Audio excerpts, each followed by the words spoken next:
아포스를 잠시 소개를 하려고 합니다. 아포슬, 뜬금없이 뭔 소리냐? 내가 아포슬인데 아포슬한테 아포슬을 소개하려고 하냐라고 생각하실 수도 있습니다. 아포슬이 참, 여러분이 속한 이 아포슬이 참 귀하고 대단하고 감사한 공동체인 것이, 과거에 아포슬을 섬겨주셨던 선배님들이 현재에도 여러 포지션에서 아포스를 위해서 헌신하고 계시며 또 현역으로 섬길 수 있는 그런 곳이라는 것이 참 감사한 일인 것 같습니다. 물론 아포슬에서 훈련받고 성장해서 다른 이제 필요로 하는 다른 교회로 가서 또 나누고 또 섬기고 가르치는 그런 하나님의 몸된 교회를 이제 섬기는 것도 굉장히 좋습니다. 그것이 진정한 교회의 모습이겠죠. 그런데 아포슬도 이제 계속, 이게 끝이 아니잖아요. 아포슬 계속 자라고 있는 교회고, 또 누군가는 아포슬을 위해서 헌신을 해야 하는 것이겠죠. 교회를 이루는 많은 각각의 지체들 중에서 공동체에 다시 돌아와 섬기면서 부흥을 노래하고 또 같이 꿈꿀 수 있는 것은 참 대단한 일인 것 같습니다. 저도 아포슬 출신이거든요. 아포슬 출신으로 그런 부분에서 자부심도 있고 또 감사한 마음을 갖고 사역을 하고 있습니다. 아포슬의 과거와 현재를 이렇게 비교를 해보면 참 많은 것들이 변해 있습니다. 당장 이렇게 눈에 보이는 큰 변화는 많은 사람들이 얘기를 하듯이 규모가 참 많이 변했겠죠. 저 학부 시절이면은 15년 전이더라고요. 학부 시절이 한 15년 전인데, 그때 이 아포슬의 규모가 한 300명에서 400명 이랬던 것 같아요. 300명 좀 넘게. 그래서 예배를 드리잖아요. 그럼 예배가 딱 끝나고 나면 이 규모의 한 2배 정도 되는 크기였나? 예배 딱 끝나고 나면 예배당을 모든 사람이 삥 둘러쌉니다. 한 줄로 삥 둘러싸서 다 같이 손을 잡고 같이 이렇게 축복하는 찬양을 하고 같이 기도를 하고 손잡고 기도를 하고 이제 축도하면서 이렇게 예배가 끝났습니다. 그때도 그 당시의 아포슬도 뭔가를 이제 예배를 위해서 뭔가 굉장히 역동적인 것들을 많이 시도하려고 애를 썼던 것 같아요. 지금의 아포슬의 예배는 말할 것도 없죠. 제가 기신자팀 담당인데, 기신자팀에 있으면은 이제 등반하시는 분들의 소감을 접하게 됩니다. 한 분도 빠짐없이. 왜냐하면 이게 시스템이거든요. 등반 보고서라는 걸 작성하는데, 그럼 많은 분들이 이제 등반하시면서 이제 소감으로 하시는 말들이 뭐냐면, 예배를 회복했다. 아포슬에 와서 예배를 회복했다.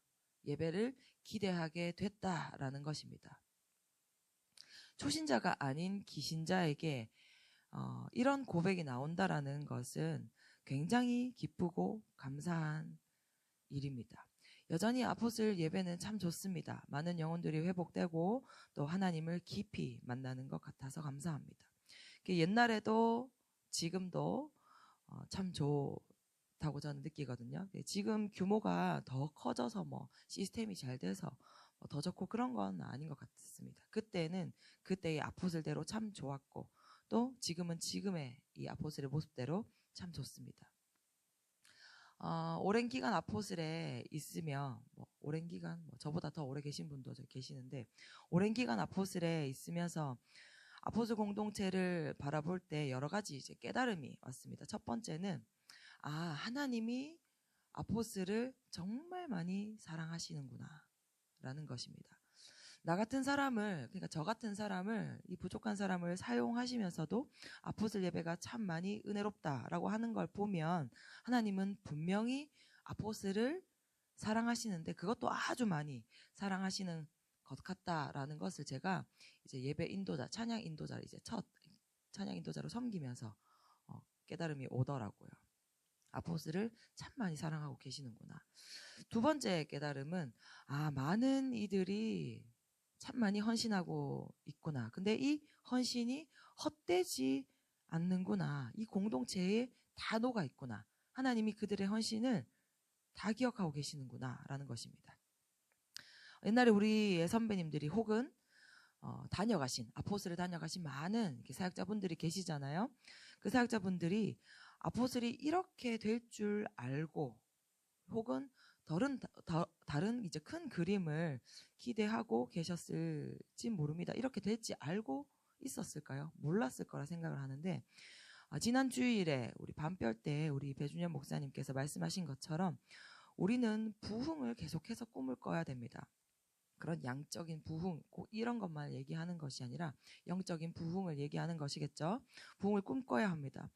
그 옛날에 선배님들은 그리고 목회자분들은 아포스의 부흥을 두고 굉장히 많이 헌신하고 기도를 하셨습니다. 그 부흥의 결과가 어떤 것인지는 보지 못했고 알 수 없었겠지만 끊임없이 기도를 하셨습니다. 그것이 오늘날의 우리가 이렇게 귀한 공동체에서 함께 예배를 드릴 수 있게 된 밑거름이 되었습니다. 우리는 지금도 부흥을 위해서 기도를 해야 됩니다. 앞으로 아포스리 어떤 모습이 될지는 모르겠지만 지금 우리가 할 일은 하나님을 예배하고 부흥을 위해서 기도해야 한다라는 것입니다. 당장 내 눈에 보이지 않더라도 기도의 씨앗을 뿌려 놓으면 그 기도가 이 공동체에 녹아서 하나님께서 원하시는 그때에, 하나님이 원하시는 예비하신 그때에 열매를 맺어 주실 것입니다. 세 번째는 하나님이 마치맞게라는 말 들어보셨어요? 우리 할머니가 되게 많이 쓰셨단 말인데 마치맞게 역사하시는구나. 이 말은 때와 상황에 맞게 딱 알맞게 공동체를 그때의 아포슬로 이끌어 가시는구나 라는 것을 깨달았다는 것입니다. 그때는 그 모습이 맞았고 지금은 이 모습이 맞는 거겠죠. 물론 지금이 맞다라고 해서 이대로 그럼 우리 머물고 있으면 되겠네 이렇게 결론이 나면 안 되겠죠. 지금의 모습으로 열심히 달리고 달리면 아포슬은 또 다른 아름다운 내일을 맞이할 것입니다. 이처럼 하나님은 때에 맞게 인간을 사용하시고 또 역사를 일으키시고 변화를 시켜주시면서 하나님의 일을 계속해서 완성해 나가십니다. 오늘 본문에 등장하는 다윗은 우리가 알다시피 굉장히 위대한 왕이었습니다. 인간 자체만으로 볼 때도 그의 인생이 100% 완벽하진 않았지만 그 인생은 하나님께 시원하게 인정받고 또 시원하게 쓰임을 받는 삶이었습니다. 이런 다윗에게 꿈이 있었습니다. 그 꿈이 뭐냐면 성전을 짓는 것, 하나님을 예배하는 그 성전을 짓는 것이 다윗의 꿈이었습니다. 성전을 짓는 일이 얼마나 귀한 일인지 그는 잘 알고 있었습니다. 그래서 언약궤도 막 힘들게 옮겨왔잖아요. 실패를 거듭하면서 언약궤도 옮겨오고 성전을 짓기 위해 만발의 준비를 합니다. 그런데 하나님께서 허락을 안 하십니다. 다윗이 이 성전을 짓는 이 일을 하나님이 NO라고 얘기를 하시는 것입니다. 하나님의 마음을 시원케 하는 누구보다 하나님과 친해 보이는 이 다윗이 다른 일도 아니고 하나님을 위해서 성전을 짓겠다는데 허락을 하지 않으신다는 것입니다. 그는 이제 나이가 많이 들었습니다. 나이가 많이 든 시점이거든요. 지금이 나이가 많이 들었습니다. 곧 하나님 품에 갈 건데 능력도 되겠다. 이제 여러 가지 여건도 되고 능력도 되겠다. 그 마음을 허락해 주실 법도 한데 안 된다. NO라고 말씀을 하십니다. 그래서 자신의 아들인 솔로몬에게 왕위를 물려주고 자신의 수건사업, 자신의 꿈인 그 성전 건축 일까지 같이 솔로몬에게 물려주게 됩니다. 다윗은 죽기 전에 성전을 건축하는 데 필요한 모든 것들, 장소, 자재, 인력, 이 모든 환경들을 갖춰놓고 솔로몬에게 넘겨줍니다. 이스라엘의 지도자들까지 모아서 솔로몬을 도와서 성전을 건설하라고 당부까지 합니다. 그 사업을 준비하면서 다윗은 여러분 사업이라고 해서 이렇게 돈을 버는 그런 사업이 아니라 그냥 프로젝트라고 생각하시면 돼요. 이 프로젝트를 준비하면서 다윗은 성전을 섬기면서 관리할 레위인을 이제 소집을 합니다. 레위 지파 중에서도 가족별로 그 안에서도 이제 분류를 해서 해야 할 일을 정확하게 분배를 해줍니다. 여러분, 분배를 하는 이유가 무엇일까요? 분배하는 이유, 분배를 해서 일을 나누는 이유가 무엇일까요? 아포스들도 이렇게 사역이 분배가 되어 있죠.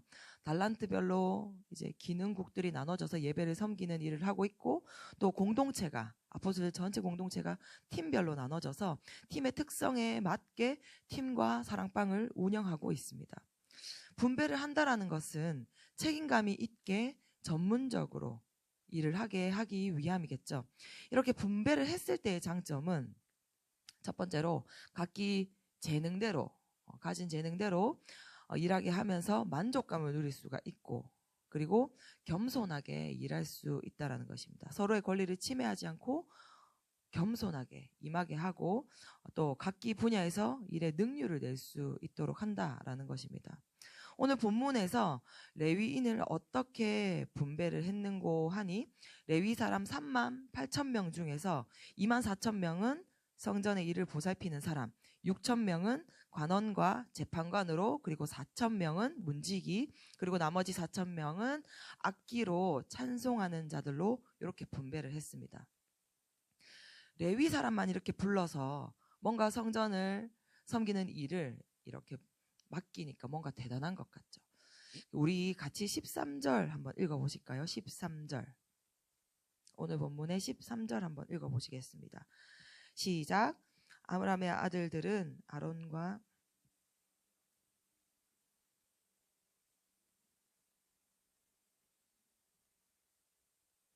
분양하고 섬기며 영원토록 그 이름으로 아멘.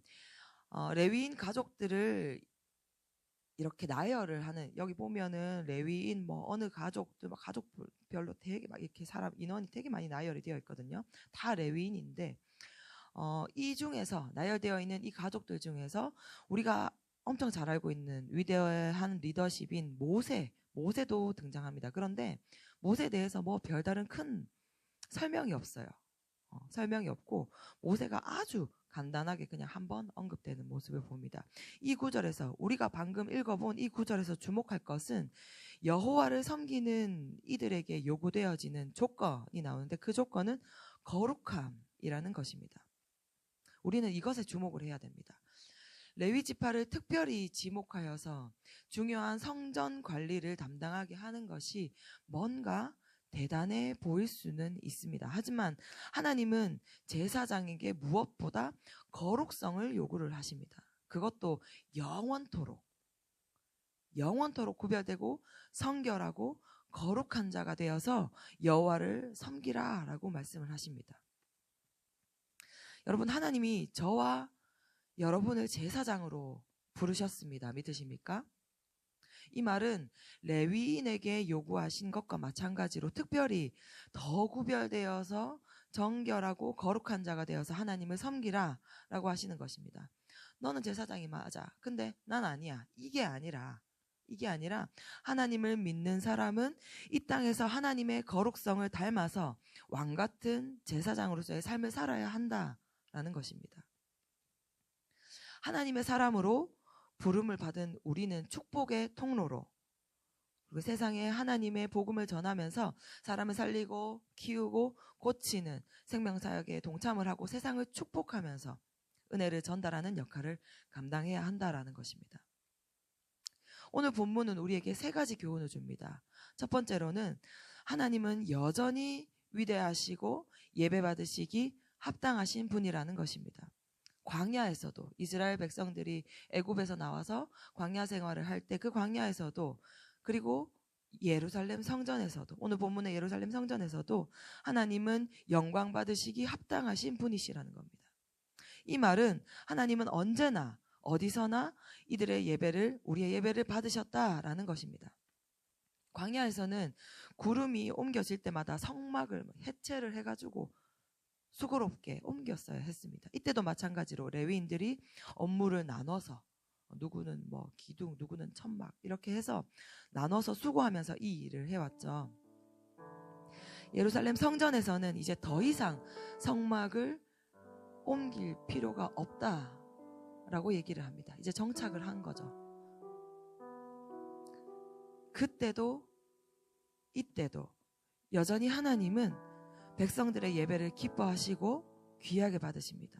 마찬가지로 예전에 아포스의 예배도 지금의 아포스의 예배도 하나님은 기뻐 받으십니다. 두 번째 교훈은 하나님은 때에 맞게 사람을 세우시고 미션을 주셔서 하나님의 일을 여전히 이루어 가신다라는 것입니다. 다윗이 탁월한 하나님의 사람인 것은 맞지만 그가 할 수 있는 일은 하나님께서 허락하신 그 선까지만이었습니다. 그가 굉장히 능력이 있는 인물이었지만 하나님께서는 그에게 확실한 선을 보이셨다라는 것입니다. 그것을 인정하고 순종하면서 성전을 위해서 그가 죽는 날까지 최선을 다하는 이 다윗의 모습이 참 아름다워 보입니다. 한편 솔로몬은 본인이 계획한 것은 아니지만 아버지의 뜻을 이어받아서 하나님이 기뻐하시는 이 일을 순종적으로 이루어갑니다.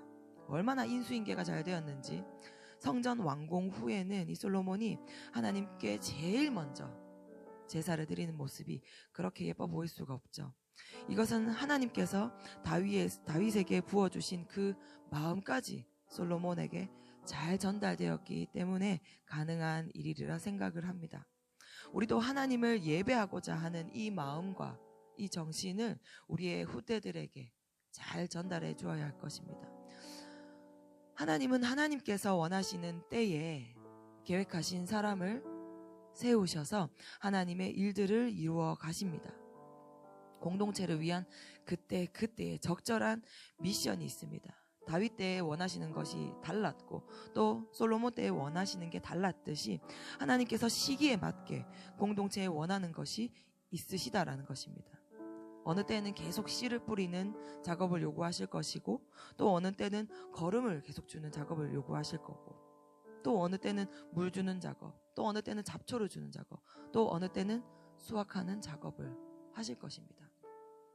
끝을 보는 것만이, 우리가 생각하는 그 끝을 보는 것만이 열매를 내 눈으로 보고 만지는 것이 하나님의 뜻, 하나님을 기쁘시게 해드리는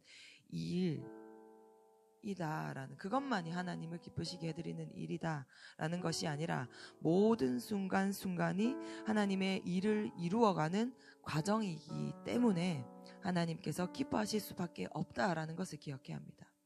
마지막 세 번째는 하나님은 지금도 우리를 통해서 하나님의 일을 이루어 가십니다. 그 일을 위해서 나를, 여러분을 부르셨습니다. 우리는 하나님께서 부르신 그곳에서 부르심에 합당한 모습으로 미션을 수행하면서 교회를 섬기고 또 맡겨진 삶을 살아야 합니다. 여러분은 하나님의 뜻에 따라 이 공동체에 부름을 받으셨습니다. 이곳으로 인도하신 데에는 이유가 있다는 것이죠. 여러분이 지금 속해 있는 가정과 그리고 직장과 학교에서도 마찬가지일 것입니다. 이유가 있습니다. 나는 거부하고 싶어도, 너무 힘들어서 놓고 싶어도, 포기하고 싶어도 그곳에서 해야 할 일이 있다라는 거죠. 왕같은 제사장으로 그곳에 하나님께서 여러분을 부르셨습니다.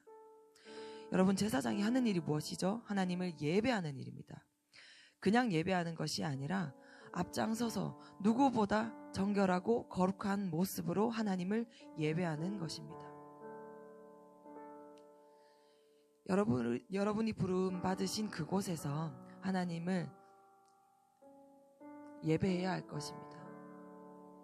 오늘도 사명감을 갖고 부르심 따라서 순종함으로 각자의 처소에서 제사장직을 감당하시는 저와 여러분이 되시기를 소망합니다. 우리 함께 기도하실까요? 먼저 기도하실 때